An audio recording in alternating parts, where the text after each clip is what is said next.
Bonjour, alors terminons avec la lecture des deux Kabbales. On va finir aujourd'hui. Je ferai peut-être un ajout plus tard, mais je ne pense pas. Ce n'est pas indispensable du tout. Alors là, c'est la note 6 du livre, page 550, la Chaldée de nos jours, traces de la Kabbale caïnite. Alors de nos jours, c'est pas aujourd'hui, c'est en 1860 et quelques. Traces de la Kabbale caïnite ou chamique, et des sociétés secrètes primitives. La Chaldée. Alors, esquisse historique suivie de quelques réflexions sur l'Orient par l'abbé P. Martin, chapelain de Saint-Louis des Français à Rome, 1867. Donc là, c'est une citation.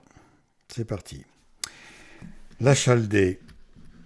Ce nom réveille-t-il dans l'esprit des Européens d'autres images que celles de ces évocateurs d'esprits infernaux, si souvent anathémisés dans la Bible ? Fin de citation. Donc, image des évocateurs d'esprits infernaux, donc le spiritisme, pour parler en langage aujourd'hui. Et d'autres pensées que celles de la Kabbale noire, donc la fausse Kabbale, celle des rabbins, etc., ou de la doctrine traditionnelle du catholicisme démoniaque. Alors encore une fois, cette appellation du chevalier Gaujon des Mousseaux, qui ne me plaît pas, mais c'est pas grave, qui, presque dès l'origine des temps, chemine à côté de la Kabbale sainte, doctrine traditionnelle du catholicisme divin. La Chaldée, citation, les sources de l'histoire les plus sûres et les plus antiques y placent deux fois le berceau de l'humanité. Créé de Dieu dans le voisinage ou dans le sein de la Chaldée, l'homme y renaît et s'y multiplie encore après les destructions diluviennes. Abraham y reçoit le jour, et plus tard, sa glorieuse vocation qui l'arrache à cette terre vouée au culte des démons. Ninus y fonde Ninive. L'impiété conjurée y bâtit Babel et ses somptueuses demeures, les deux grandes cités qui personnifieront à jamais la puissance, l'orgueil et le faste. Donc, c'était encore une citation de l'abbé Martin. On continue avec cet abbé. Pauvre Chaldée, infortuné pays, quelle déchéance. Après avoir été le siège des plus grands empires, la patrie des grands saints, un des plus beaux fleurons de l'Église catholique au premier siècle de son histoire, elle est tombée aujourd'hui sous la domination musulmane. Que dis-je ? Le démon lui-même a chez elle des autels, et son culte ignominieux n'est point voilé sous la pompe et la décadence du langage. Fermez les guillemets. Il a vaincu. Dieu de l'antique Kabbale, il triomphe dans ce premier centre de son empire, resté, redevenu pour l'Orient et fort au-delà de l'Orient, l'un des grands centres du culte kabbalistique. Citation de l'abbé. Le lecteur étonné nous pardonnera d'entrer à ce propos dans quelques détails sur les Yézidis, plus connus en Europe sous le nom de chamanites ou de sémanites. Aucun auteur n'a décrit minutieusement les mœurs de ces peuplades infortunées. C'est dans le diocèse d'Accra que se trouve le centre du culte de ces sectaires, et c'est aussi là que réside leur patriarche et leur cheikh suprême. Au point de vue politique, les Yézidis sont gouvernés par un émir suprême de leur secte, qui réside à Shekan. Shekan, C-E-S-C-H-I-E-K-A-N, au nord-est de Mossoul, Ninive donc. Mossoul, c'est le nom de Ninive. Son pouvoir est absolu en tout, et il peut user comme il veut de toutes les femmes de ses sujets. Son épouse légitime est toujours choisie néanmoins parmi les princesses filles des autres émirs. Au moyen d'émirs subalternes, il transmet ses ordres à tous les chamanites répandus dans le Kourdistan, la Médie, la Mésopotamie et les monts Sinjar. Il est probable même que, par des ramifications mystérieuses, ces ordres parviennent aux extrémités les plus reculées de l'Asie et peut-être même de l'Europe. Fin de citation. Les gnostiques, reprend le chevalier, et les manichéens conservèrent pieusement les traditions de cette maçonnerie primitive, c'est-à-dire sa Kabbale, dont une branche avait poussé de profondes racines chez les Druzes, dans les montagnes du Liban. Et lorsque les croisés de l'Europe inondèrent l'Asie, ils en infectèrent les ancêtres de nos francs-maçons, les Templiers, les Rose-Croix, les organes de l'occultisme occidental, les chefs et les chefs-lieux de notre Kabbale démoniaque. Le kabbalisme primitif fut ce que sont ces sectaires, car ils sont restés sabéistes. Ils adorent le soleil, les astres, les esprits des astres, le mauvais principe ou le principe, le prince du mal, ainsi que les Perses nommèrent Ahriman. Et cet Ahriman, donc qui est Satan, quel œil serait assez aveugle pour ne le point reconnaître sous les voiles transparents de leur doctrine, qui se rattache au manichéisme par des liens visibles encore, et dont s'était pénétré le gnosticisme. Il suffit d'une phrase unique pour que le doute à cet égard s'évanouisse. Écoutons. Chez des sectaires, citation, toutes les passions, même les plus honteuses, sont regardées comme sacrées. Et vouloir arrêter le cours, vouloir en arrêter le cours, des passions, ce serait se rendre coupable envers celui qui en est l'auteur et l'exécuteur. Alors, plus de libéralisme, impossible. De licenciarisme. Les mots pudeur et foi conjugale n'ont pas de sens dans leur langue et n'éveillent aucune idée dans leur esprit.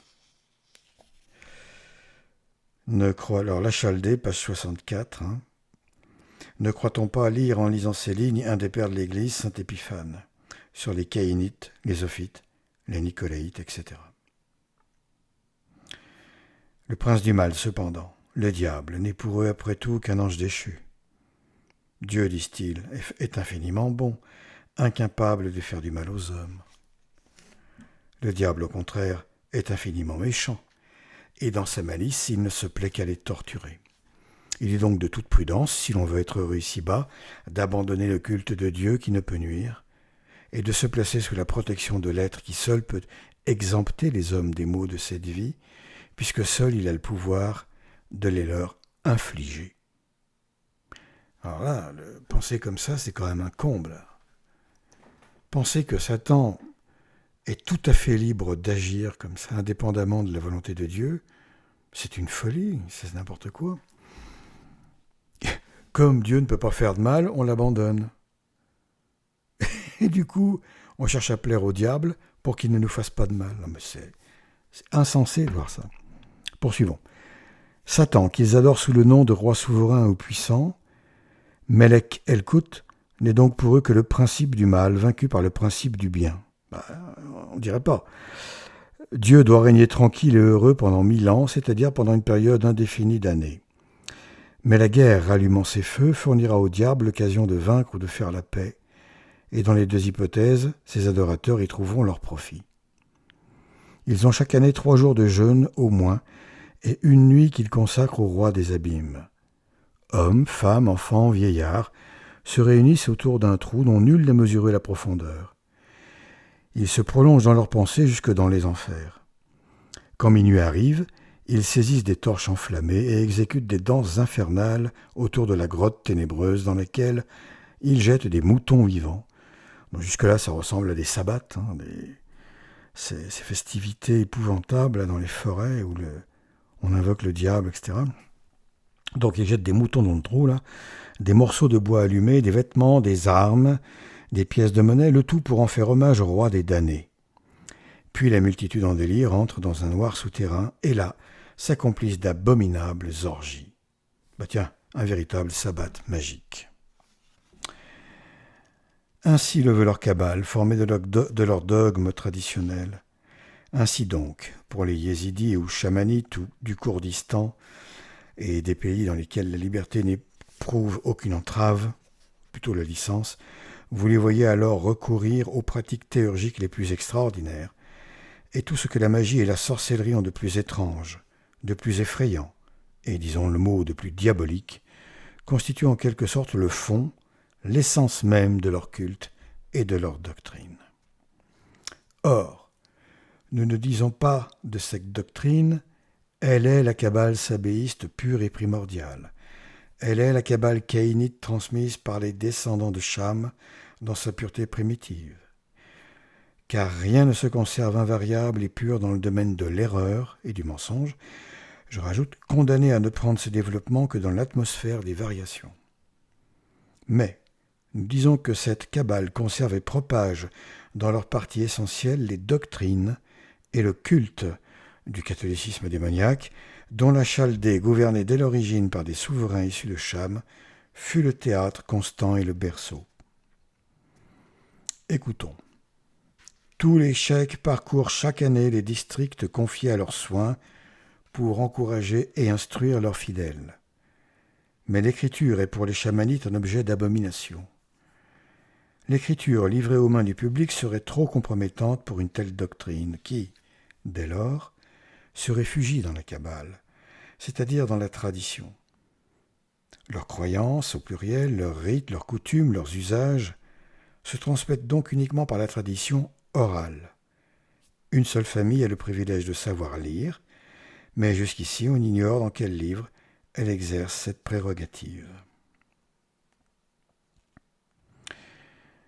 Il en était de même dans l'occultisme religieux des druides, dont l'origine est également cananéo-chaldaïque. Les druides, l'origine cananéo-chaldaïque. Enfin, les sectaires de cet occultisme qui, sous notre ciel, se reflètent ou se prolongent dans l'occultisme kabbalistique des sociétés dont le nom principal est pour le moment celui de la haute maçonnerie, obéissent en aveugle au mot d'ordre d'un grand maître. Les yézidis sont en effet soumis au cheikh ou vénérable, leur chef spirituel, qui remplit les fonctions de patriarche et de pontife de la secte. Il réside dans le village d'Assoyan, A2SOIAN, et a sous sa dépendance des cheikhs particuliers qui reçoivent, transmettent et exécutent ses ordres. Le cheikh général exerce, même politiquement, une très grande influence. C'est lui, en effet, qui gouverne en quelque sorte tous les chamanites. Il fait les lois, définit ce qui est bien, ce qui est mal, ce qui est permis, ce qui ne l'est pas. Une couleur, un fruit qu'il aura prohibé, deviennent aussitôt illicites, et tellement illicites qu'on ne saurait en faire usage sans tomber sous le coup d'une espèce d'excommunication. Telle est même l'horreur qu'inspire ce qui est ainsi prohibé que, pour exprimer une impossibilité, il suffit au peuple de la comparer à l'usage de l'objet tombé sous le coup de cette interdiction suprême. C'est là le tabou des îles de la mer du Sud, etc. Ce despotisme absolu du grand maître de la Kabbale chaldéenne était celui du prince des Assissins. Dans le Liban, ça ressemble à Assassine. C'est bien écrit Assissins, R2SI2SINS. Donc dans le Liban, où les Druzes conservent les doctrines et les mœurs de la Kabbale, ce que nous exposons ailleurs.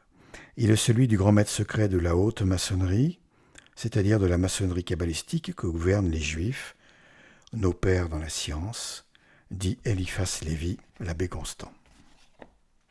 Dans Histoire de la magie, page 245.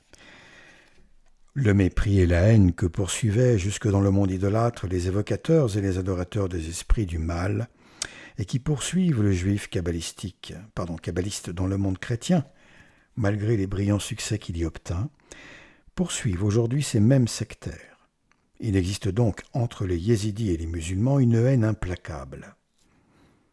La loi permettait, il n'y a pas longtemps encore, aux musulmans de les tuer partout où ils les rencontraient. Aussi les consuls européens, ne sachant comment arrêter l'effusion du sang, demandèrent à la porte le droit de nationalité pour les yézidis, et ils obtinrent pour eux la même protection que pour les autres peuples de l'Empire ottoman. Mais, si les massacres sont devenus moins fréquents, la haine qui sépare les deux peuples n'a rien perdu de sa rage et de sa fureur. Ils sont, à juste titre, plus odieux et plus persécutés que ne l'ont jamais été les chrétiens sous la domination turque. Que si le chiffre de cette population kabbaliste se trouve ainsi limité dans le Kourdistan et dans la Mésopotamie, observons que la secte se répand ailleurs et au loin. Il se dit même qu'ils ont des temples dans une des plus grandes capitales du nord de l'Europe et il n'est pas improbable que la population chamanite répandue dans ces diverses contrées atteigne le chiffre de plusieurs millions, en 1860, aux alentours. Maintenant, si tels sont ces fanatiques de la cité du mal, ces inféodés héréditaires de la Kabbale primordiale, en italique, Kabbale primordiale, si telle est l'aveugle obéissance qu'ils prêtent à leur grand maître, à leur cheikh, à leur émir, répétons ce que nous avons dit tout à l'heure à propos de ce dernier, donc de leur émir, il est probable que, par des ramifications mystérieuses, ces hordes parviennent aux extrémités les plus reculées de l'Asie, et peut-être même de l'Europe, où la Kabbale, qui produisit les gnostiques, ses frères des yézidis, la science des francs-maçons, enfin la doctrine, quoi, est reconnue comme la mère des sciences occultes. Où elle effaça presque à elle seule toutes les autres sociétés secrètes, où toutes les associations maçonniques avouent lui devoir leurs secrets et leurs symboles, et où les Juifs, qui ont été les dépositaires des plus fidèles de ces secrets, ont été en magie les grands maîtres. Arrive, éclate un beau soir, une de ces formidables crises qui ébranlent la terre, et que, de longue date, les sociétés de l'occultisme préparent à la société chrétienne, et peut-être alors verra-t-on subitement apparaître et se produire au grand jour, dans le monde entier, toutes les milices, toutes les sectes fraternelles et inconnues de la Kabbale. Alors là, je me permets de répéter, c'est le dernier paragraphe, parce qu'il est d'une importance capitale. C'est ce qui m'a décidé à lire tout ça. C'est ce dernier paragraphe, en fait. Le chevalier Goujon des Mousseaux a perçu ce que nous vivons aujourd'hui depuis environ 1 an et demi. C'était écrit déjà. Lorsqu'on plante une graine de maïs, on ne s'attend pas à voir pousser du blé.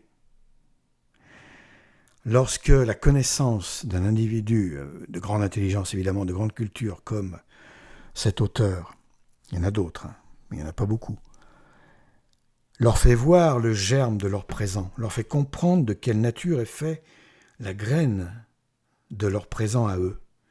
Il y a là, donc, en l'occurrence, 150, 180 ans, etc. Ils étaient à même, ces gens-là, d'avertir non seulement les gens de leur époque, parce que on commence à construire des fortifications avant la guerre, pas pendant la guerre. C'est trop tard pendant la guerre, ou quasiment trop tard. Et donc, pour les prémunir de ce qu'ils voyaient allait arriver, si les peuples chrétiens continuaient sur la lancée sur laquelle ils étaient, déjà en 1800 et quelques, au 19e siècle. Alors allons-y, écoutez bien ce paragraphe, s'il vous plaît.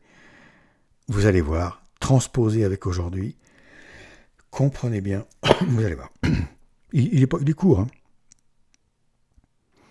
Arrive, éclate un beau soir, un soir d'été, un soir peu importe, une de ces formidables crises qui ébranle la terre. Et que de longue date, tous les mondes ont leur importance. La terre, donc, tout entière, le monde. Or, le monde a été mis en confinement.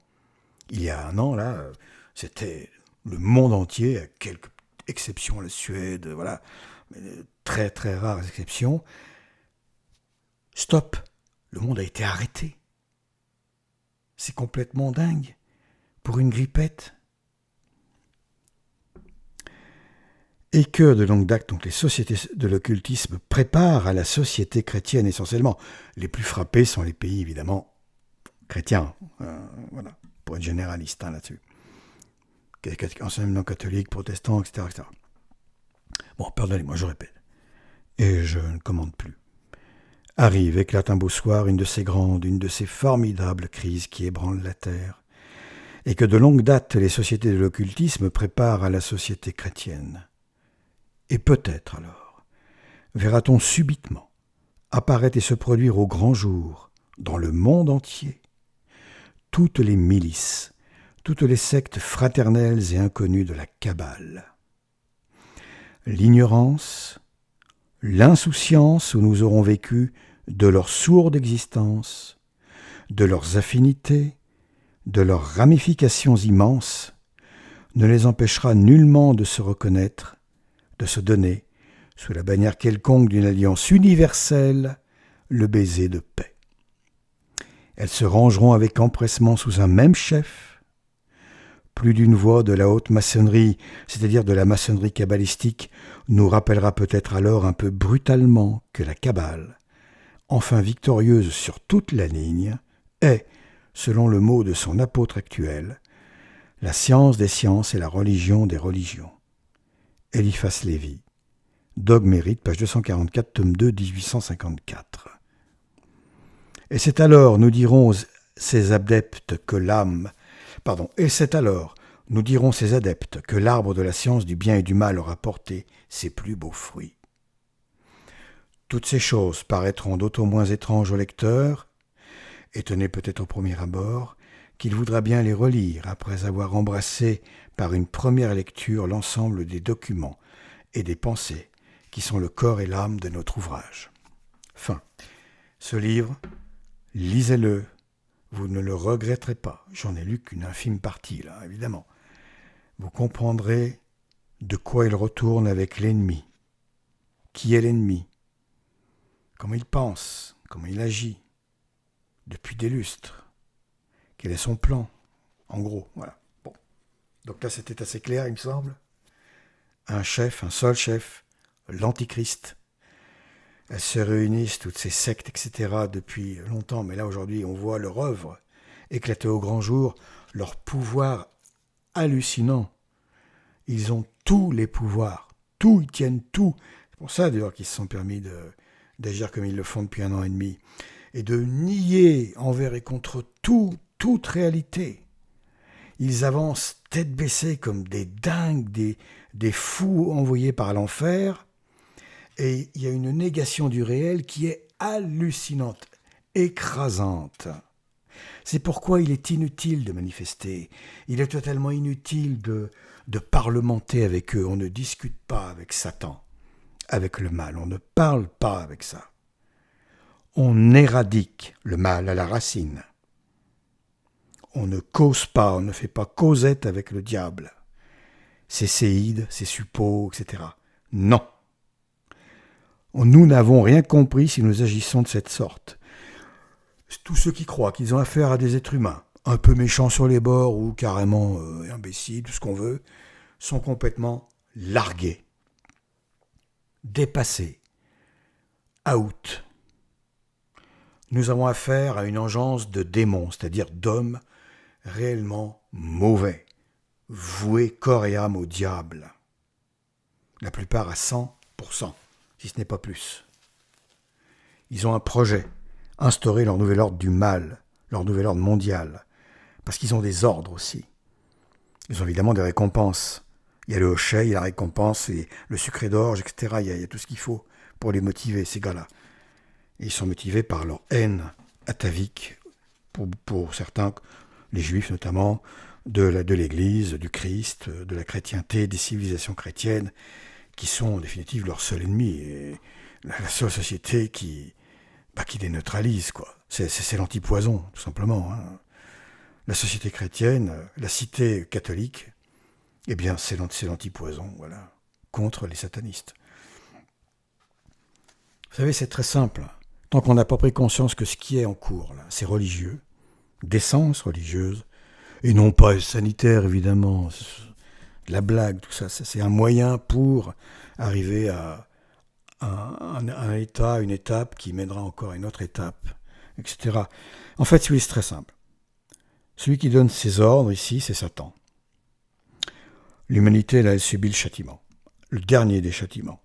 Paul de des Mohicans, c'est le dernier des châtiments. Mais ce n'est pas n'importe lequel. C'est le plus dur, le plus costaud, le plus incroyablement féroce. Pas de la part de Dieu. Dieu n'est pas féroce, mais ce qui va se passer, c'est tellement hallucinant, c'est tellement horrible, contre nature, contre tout bon sens, toute logique, tout raisonnement. On a affaire à la folie du mal. L'enfer est déchaîné. Il est hirsute, si vous voulez. Imaginez je ne sais pas moi, des hordes de démons qui dansent ivre-mort, qui copulent, enfin, des succubes, des incubes, des machins, des bidules, c'est sans dessus-dessous, qui hurlent des blasphèmes, des sacrilèges, qui mentent sans arrêt, qui ricanent, qui... On est là-dedans, c'est un chaos incroyable. Un tourbillon de mal. Vous voyez toutes ces tornades là, qu'il y a de partout de plus en plus. Les tornades, elles ne sont pas déclenchées par n'importe qui. On sait que des démons déclenchent des tornades. Permission de Dieu, bien entendu, sinon il ne peut rien faire. Etc. Tout est à l'image de l'homme, de comment est l'homme sur la Terre. Le climat est à l'image de la société humaine. Tout. Le soleil noir Nibiru. Le soleil noir de la secte du Vatican II, avec l'infâme, l'épouvantable ignoble, l'exécrable Bergoglio. Le faux prophète, tout simplement. Le laïc, il n'est pas plus prêtre que votre chien, que votre poisson rouge, que votre chat, que votre cheval, que le rat dans la cave. Non, il est même moins proche de Dieu que le rat, qui lui obéit à ce qu'il est, comment il a été créé. Alors que Bergoglio est l'ennemi du Christ, l'ennemi de la Vierge, l'ennemi de l'Église, l'ennemi des sacrements, l'ennemi de l'Eucharistie, l'ennemi de la vraie messe, de la seule messe, etc. Il faut arrêter de rigoler là aujourd'hui. On n'est pas copains avec tout le monde, on ne peut pas, c'est pas possible, on ne peut pas plaire à tout le monde. Il faut choisir son camp et puis y aller se battre pour que le camp survive. Il faut se battre pour Dieu, pour la Vierge. Quand je dis pour Dieu, c'est tout ce que ça englobe. Pour le Christ, son sacrifice, tout. Enfin, c'est immense. Immense pour l'Église, pour la vérité, pour l'amour et la beauté. Vous savez, les démons ont horreur de la beauté, de tout ce qui est vertueux, hein, donc vérité, juste, etc. Mais un exemple, un truc tout simple, ils ont horreur de la beauté. Ils aiment les endroits laids, lugubres, dégueulasses, etc. Les marécages, par exemple, bourrés de crapauds, de pestilence, de pourriture. Ils aiment ça, ils aiment beaucoup. Les endroits abandonnés, les maisons abandonnées, les châteaux abandonnés, les anciens hôpitaux, etc. Tous ces endroits-là, ils les aiment. Tout ce qui est sombre. Ils aiment les déserts. Ils n'aiment pas les pays comme l'Autriche, par exemple, qui sont très beaux, avec une architecture...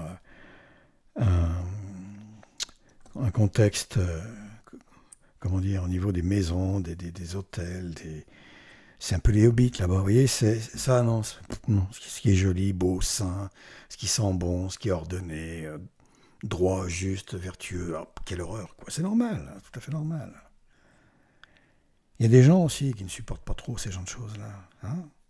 Ceux-là, on sait par qui, on sait qui ils servent. Mais donc, vous voyez, ce qui se passe aujourd'hui, c'est le résultat d'une conspiration contre l'humanité, contre Dieu, la création et l'humanité, qui date de milliers d'années et de centaines d'années, plus précisément, disons, dans la mise au point, dans l'affinement du projet. Et il n'y a que l'ignorance qui leur a permis d'aider les peuples, disons, qui leur a permis d'agir comme ça aussi librement.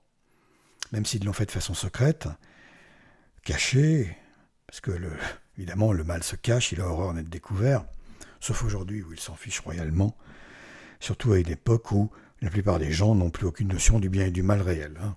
C'est terminé. La morale, il n'y en a plus. C'est terminé tout ça maintenant, quasiment. Le mal n'offusque plus personne. Normalement, ce qui se passe aujourd'hui devrait rendre dingue l'humanité, qui devrait prendre les armes et compagnie, quoi. Non, mais là, rien du tout, là. Pacifisme, gna gna gna. Il faut être gentil, il faut discutailler.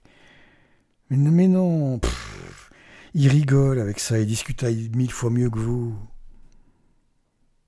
C'est leur métier de discutailler le sophisme, parler pour rien dire, noyer le poisson. Vous coupez la parole, vous induire en erreur, vous amener sur tel terrain où c'est tout glissant, où c'est plein de boue, c'est vicieux et tout. C'est n'importe quoi. Aujourd'hui, il faut y aller avec l'épée de la foi, l'épée de la justice, le bouclier de la foi, l'épée de la justice, etc., etc., etc. Faut y aller habillé en, bah oui, en croisé, quoi. Croisé du 21e siècle. C'est-à-dire quelqu'un qui ne démord pas d'un iota, qui ne, pour plaire ou plaire à qui, aux hommes. Il faut être fou. C'est l'homme qui va nous juger quand nous serons morts. Non, c'est Dieu. C'est à Dieu qu'il faut le plaire. Si on plaît aux hommes en plaisant à Dieu, bah tant mieux. Mais si on déplaît aux hommes en plaisant à Dieu, bah tant pis. Tant pis pour eux, pour les hommes. Pas pour nous. Tant mieux, puisque c'est une forme de résistance, de martyr, de sacrifice que l'individu fait en résistant, en ayant donc une gêne, une vie moins agréable que celle qu'il pourrait avoir en vendant son âme à ce monde pourri et tout. Voilà quoi.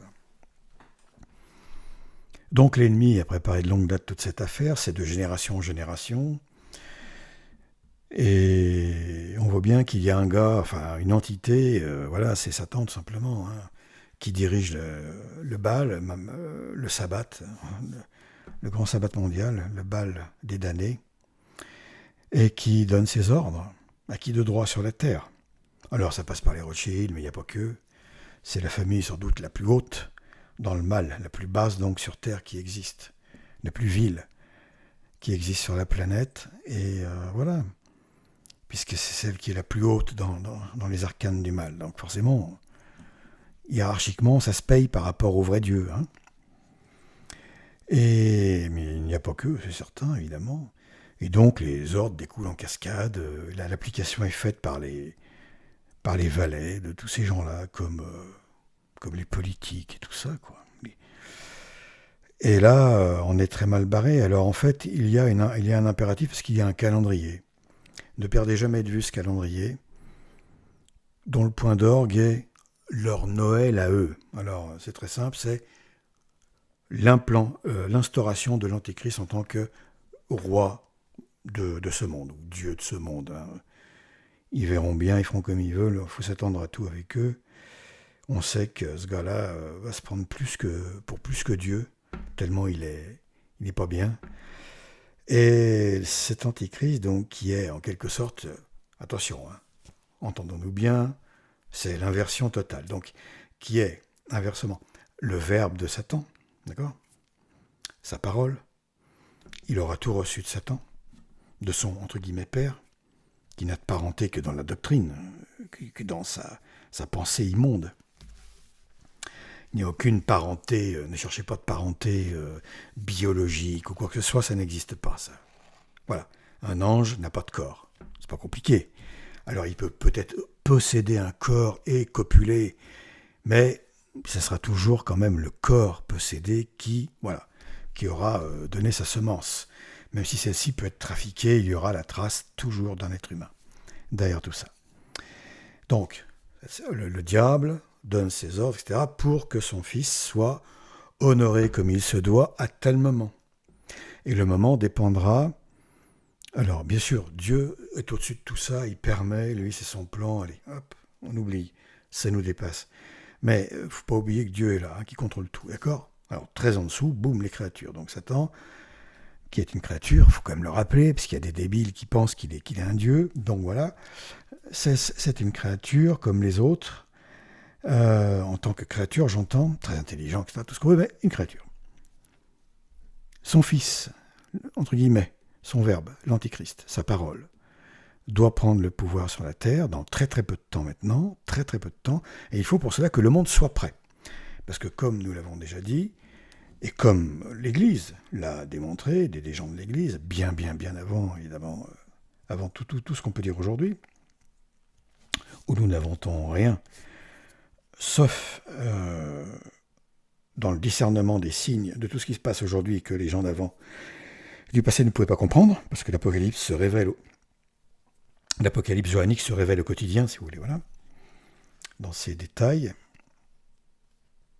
Donc, il faut que le monde soit ad hoc, livré clé en main sur un plateau d'argent. Bon, ça veut dire quoi ? Le corps du Christ, le Christ est la tête de l'Église, la tête éternelle de son Église, de son corps mystique. Il est venu avant, et le corps, l'Église, a été formé après.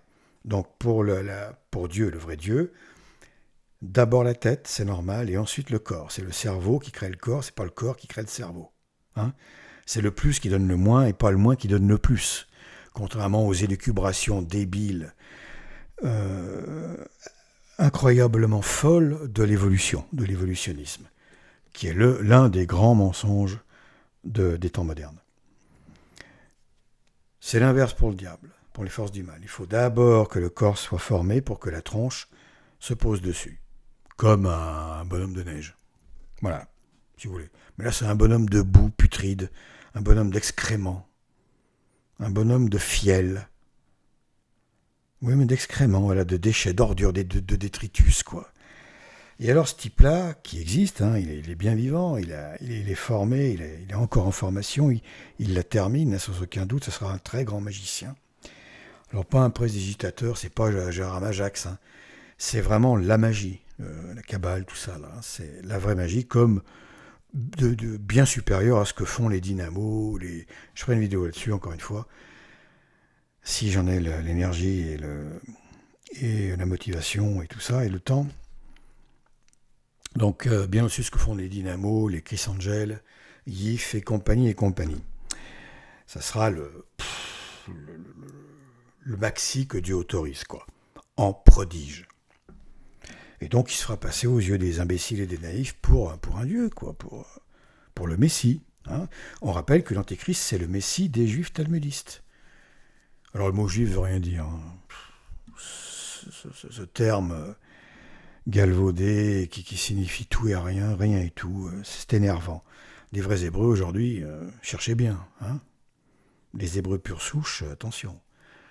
Je pense qu'il y en a quelques-uns, mais ça, c'est pas lourd.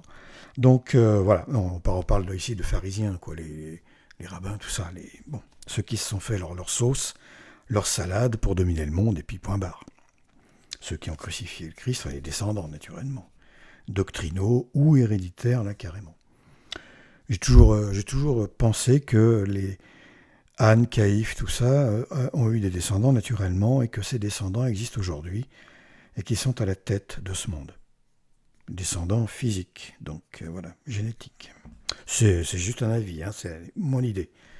Là, il n'y a rien de doctrinal, bien entendu, sur ce point. Alors voilà où on en est, et cette bête immonde, l'Antichrist, c'est l'homme de péché.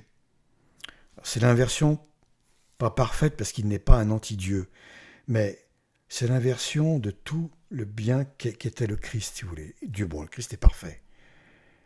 L'Antéchrist, c'est l'imperfection parfaite. Bon, je ferai une vidéo spéciale là-dessus, mais il faut quand même réfléchir au fait que cette ignoble chose, créature,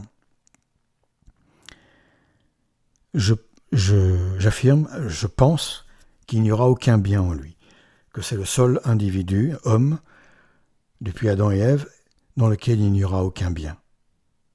Si vous voulez, c'est comme une image de l'enfer sur Terre, d'une entité infernale sur Terre, dans laquelle il n'y a plus aucun bien. Comme un démon, quoi, dans lequel il n'y a aucun bien. Je ne parle pas des vertus qu'il a gardées, comme l'intelligence. C'est un bien, l'intelligence des démons, mais elle est vouée au mal, donc voilà. Dieu est la perfection, lui, ce sera l'imperfection parfaite, on va dire ça comme ça. Et cet antichrist sera l'opposé en tout du Christ. Donc, il ne générera que mort là où la Christ était la vie, que mensonge là où le Christ est la vérité, que blasphème là où le Christ est grâce, majesté, pudeur, etc., que vice, pourriture, mœurs débraillées, enfin, tout ce qu'on veut. Là. Ce sera l'apothéose de la cochonnerie dans toute sa splendeur. Il bouffera tous les râteliers, comme si l'on peut parler comme ça. Ça sera le règne du mensonge absolu, on va dire ça comme ça, absolu, ça n'existe pas pour le mensonge, puisqu'il est relatif toujours, mais bon, vous voyez ce que je veux dire. Donc attention, c'est ça qui est en préparation. Il s'avère donc que ce monde doit tomber au plus bas possible, et il est en train d'y tomber. Il est en train d'y tomber. Il y a beaucoup trop de gens qui obéissent servilement, qui sont franchement très, très bêtes, quoi. Faut dire le mot très con. Pour croire, les bonimenteurs des gouvernements, pour croire, par exemple, que les gouvernements de ce monde, les pouvoirs occultes de ce monde, Mais surtout les gouvernements, parce que le pouvoir occulte, pour eux, il n'y en a pas. Hein. Pour la plupart des gens, ça n'existe pas. C'est une fable, évidemment, c'est une fable.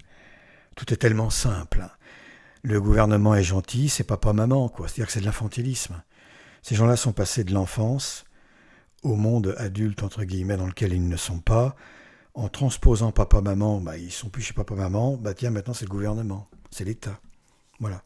Et l'État me veut forcément du bien, puisque c'est papa-maman. J'ai décidé que c'était comme ça.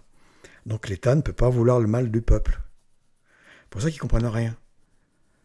Ils ne comprennent pas que le gouvernement n'a strictement, mais alors rien à faire, pour être poli, de leur santé. Mais alors strictement rien à faire, et qu'au contraire, ils ont envie qu'ils crèvent. Qui ignore encore le projet de ces gens-là d'éliminer 90 à 95% des êtres humains? Qui ignore encore ça? Qui veut l'ignorer? Il y en a beaucoup trop. Il y a encore beaucoup trop de gens qui planent à 20 000, qui n'ont rien compris au monde, qui ne connaissent rien de leur monde, rien. Mais rien du tout, c'est lamentable. Alors voilà pourquoi le mal en est là aussi. Il a toute licence pour agir avec des gens pareils. Franchement, il faut être complètement abruti pour croire que les gouvernements ont un soin de notre santé au point de nous imposer le masque, au point de déguiser les gosses en papillotes. Allez voir le site, je mettrai une photo, je pense, des images. Rahu News, là, où on voit des choses mais hallucinantes. Mais c'est complètement fou, là où on en est aujourd'hui.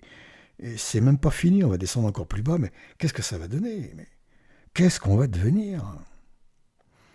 Donc le monde est détruit au nom d'une grippette. Alors évidemment, c'est juste le prétexte pour les naïfs. Puis pour la galerie. Hein. Voilà ce qui se préparait. Voilà ce qui se préparait. Le grand œuvre du mal. Dissolution. On est en phase de dissolution du monde. Chaos. Chaos. L'ordre vient du chaos. Et après, il y aura l'ordre. Leur ordre. Leur nouvel ordre du mal. Qui sera imposé, qui est déjà imposé, progressivement. Et alors, je parlerai aussi du graphène, par exemple, hein. Le seul matériau qu'ils injectent dans leur seringue, aux pauvres gens qui acceptent ça, eh bien, ils sont bourrés de graphène, le seul matériau en 2 dimensions, puisque la découpe est au niveau atomique, il y a une seule couche d'atomes, et puis ce machin-là, bah, c'est un super conducteur d'électricité, magnétique, tout ça. C'est le meilleur supraconducteur connu. Donc lorsqu'on a de ces saloperies dans tout le corps, des pieds à la tête, en passant par les oreilles, la rate, le foie, tout ce que vous voulez, le cœur, évidemment le cerveau qui est visé en premier, hein, les tests machin, là, c'est pour inoculer du graphène, ça. Etc. De nos particules, bah, ça va dans la tronche, dans le cerveau, et là, qu'est-ce que ça permet de faire? Ça permet un super contrôle à distance via la 5G. Avec des ordinateurs, super ordinateurs qui envoient des ondes qui sont transmises en pensée dans le cerveau, que le cerveau enregistre comme des pensées. Et l'individu, ce ne sont pas ses pensées.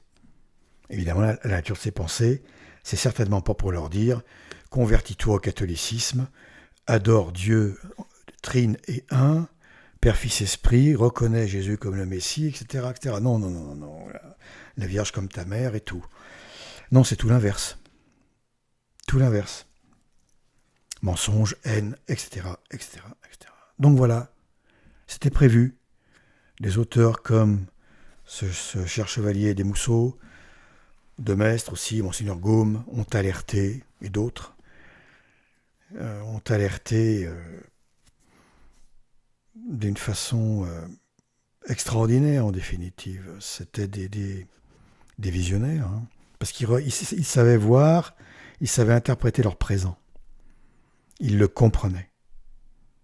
Ils le comprenaient eux aussi parce qu'ils avaient su comprendre leur passé à leur époque. Tout instant présent n'est qu'une charnière entre deux mondes, entre le passé et le futur. Le présent, c'est une porte qui s'ouvre et se ferme, s'ouvre et se ferme, s'ouvre et se ferme. L'instant est insaisissable, sauf sur une pellicule photo. Dieu seul connaît chaque instant, c'est-à-dire chaque moment où une chose est ce qu'elle est et n'est pas encore transformée. L'instant, c'est la limite où une pensée, une cellule humaine, n'importe quoi, une fleur, tout ce qu'on veut, est dans un état qui provient d'un état antérieur, et n'a pas encore changé d'état. Ce qui délimite l'instant, c'est l'entrée dans un état, la sortie de cet état. Voilà, c'est ça un instant. Donc autant dire qu'il y a autant d'instants qu'il y a de transformations chez toutes les choses créées par Dieu. Et c'est un fil temporel continu. Je ferai une vidéo sur le temps, parce qu'on croit à tort que le temps s'accélère, il n'en est rien. Le temps ne s'accélère pas, c'est la sensation que l'on a du temps qui s'accélère. La sensation. Et tout cela dépend de la qualité de ce que l'on vit. La qualité des pensées, des actions des hommes font que le temps est plus ou moins long à vivre. Je ferai une vidéo là-dessus, avec une image très concrète qui permet de très bien comprendre la chose. Enfin, du moins sans prétention, mais je pense que c'est le cas. Voilà. En tout cas, ça facilite grandement la compréhension de toutes ces notions un petit peu originales, pour le moins aujourd'hui.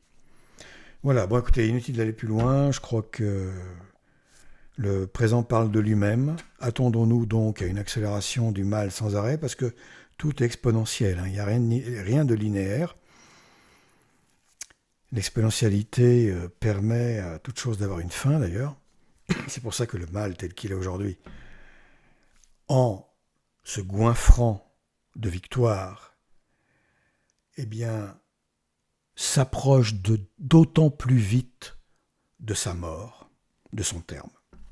Et je rappelle que le terme ne sera donné, le mal ne sera vaincu, ce mal-là dont nous sommes les victimes aujourd'hui sur la terre, parce que l'humanité est châtiée pour avoir abandonné la parole de Dieu qui est le catholicisme.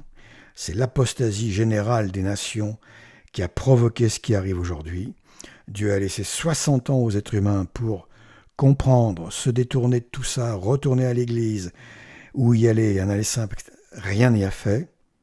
L'humanité a continué à s'empiffrer, à ne vivre que de loisirs et tout ça et d'ignorance. Le mal, lui, il a bossé 24/24, et maintenant il gagne. Et le seul qui leur mettra une raclée, c'est le Christ. Voilà, c'est pas les hommes. Tous ceux qui rêvent, là, qui planent, les lanceurs d'alerte, là, tous ces guignols, j'entends guignols en parlant de ceux qui promettent une victoire humaine. Ça, ce sont des guignols. Ne les croyez pas, ils font beaucoup plus de mal que de bien. Parce qu'ils sont en train de générer une déception tellement grande, tellement dramatique, tellement traumatique, d'ailleurs traumatisante, qu'elle va générer des suicides en masse, des dépressions en masse, etc. Non, l'homme ne vaincra jamais. Individuellement, oui, bien sûr, sinon il n'y aurait plus aucun salut de l'âme à espérer. Mais collectivement, niet, c'est impossible. Le mal gagnera la bataille pour un temps, 2 temps, la moitié d'un temps. L'Antéchrist devrait régner 3 ans et demi. Il y a 3 ans et demi avant l'Antéchrist, 3 ans et demi après, d'où le chiffre 7, entre autres choses.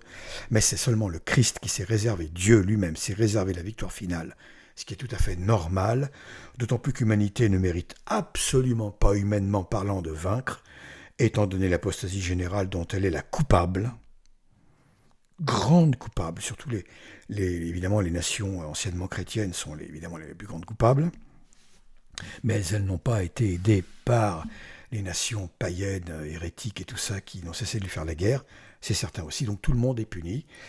Le monde entier est châtié, et là ça fait très très très mal, parce qu'on ne rejette pas un Dieu qui est venu naître dans une grotte, dans une mangeoire au milieu d'un bœuf et d'un âne, d'accord, uniquement accueilli, bien sûr, par sa mère merveilleuse, et Saint Joseph qui est le plus grand des saints, mais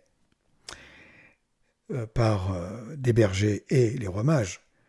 Mais en tant que Dieu, on aurait pu s'attendre à ce qu'il soit accueilli par la terre entière, avec des acclamations qui durent 1 an. Hein. Non, évidemment. Donc ce Dieu d'humilité, etc., est venu, il a souffert, ce qu'aucun homme n'a jamais souffert, c'est-à-dire qu'il n'a même pas souffert, il est devenu la souffrance. Jésus-Christ est devenu la souffrance. Il a tellement souffert qu'on ne peut plus parler de souffrir, mais il a été la souffrance totale. Aucun homme ne peut souffrir plus que Jésus-Christ, c'est absolument impossible, et pas que physiquement. spirituellement, moralement, tout ce qu'on veut.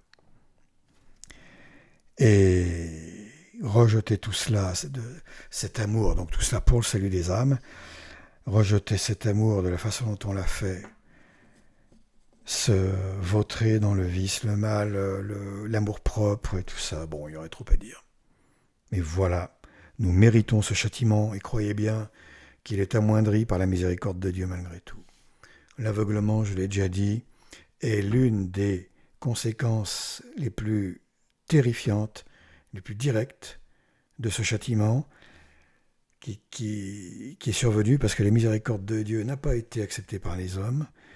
On s'est moqué de sa miséricorde, on l'a raillé, ricané, on lui a craché dessus, on s'en est détourné dédaigneusement, indifféremment, même le pire avec indifférence, avec un bras en l'air, tout ce qu'on veut, etc. L'aveuglement. Quand la justice s'en mêle derrière, juste derrière, puisque la miséricorde ne peut plus agir pour le bien de l'humanité, la justice arrive. Parce que continuer dans la miséricorde provoquerait une fêlure dans la justice, une faille. Or, en Dieu, tout est parfait. Toutes ses vertus sont parfaites, si bien qu'il ne peut y avoir aucune entorse à la justice de Dieu.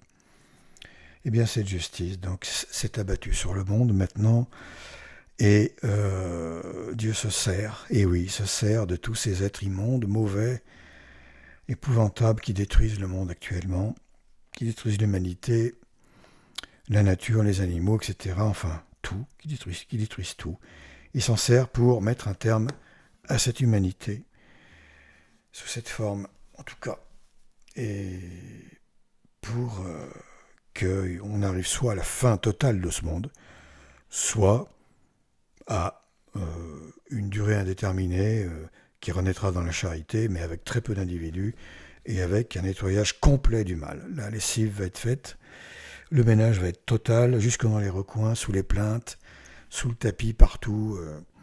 Les petites toiles d'araignée, il n'y aura plus rien. Le Christ, quand il va revenir, en toute puissance et en gloire, en majesté, va virer tout ce qui est mauvais, homme mauvais, action mauvaise, œuvre mauvaise de l'homme, tout ça en enfer direct dans les temps de feu.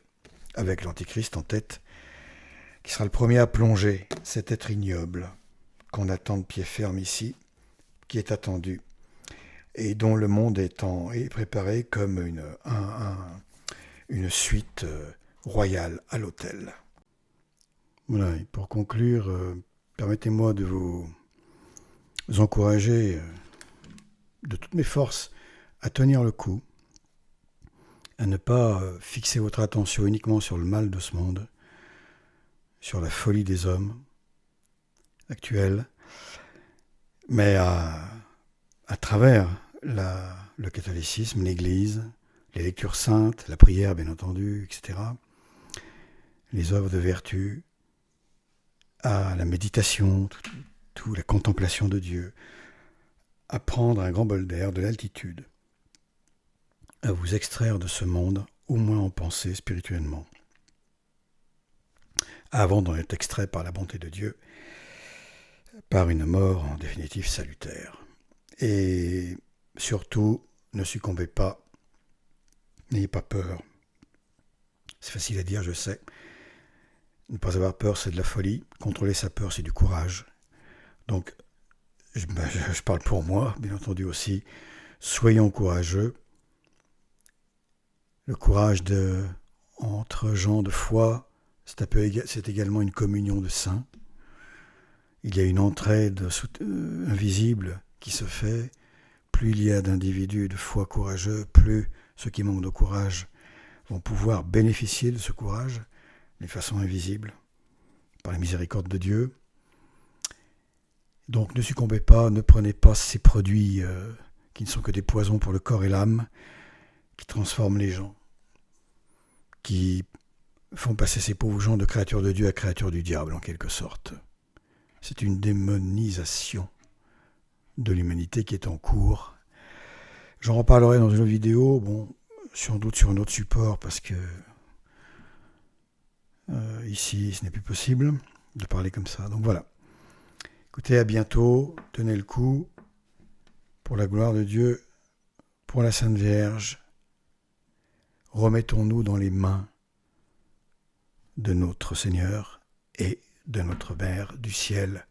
Et là, on ne craint plus rien, quoi qu'il arrive, quoi que l'on puisse nous faire, c'est-à-dire que quoi que le Seigneur permette que l'on nous fasse.